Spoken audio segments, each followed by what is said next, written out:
in 2011, the south coast of Santa Barbara County showed strength in both leasing transactions as well as sales transactions.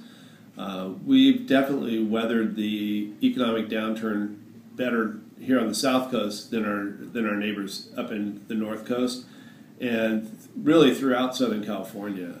Our vacancy rates remain quite low.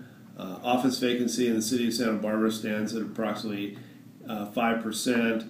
Our industrial vacancy rate out in Goleta stands around 9%. These are rates that are much lower than what any other community in Southern California has experienced.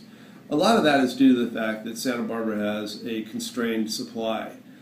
We don't overbuild this market. This market is not prone to being over-leveraged from a financing standpoint, and because of that, we don't get whipsawed the way the rest of the country does when we go through periods of economic downturn. You know, that's not to say that we haven't seen pressure on our market. We have. You know, vacancy rates over the last 5 years trended up. They're starting to trend back down. There's been downward pressure on lease rates, but buildings have stayed basically full. And so that's the good news. The investors are doing well. They're still making decent returns on their property. It's a good time to be a buyer in the market.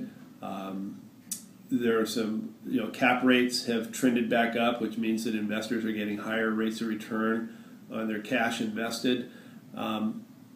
Basically the local business climate here on the South Coast is pretty steady.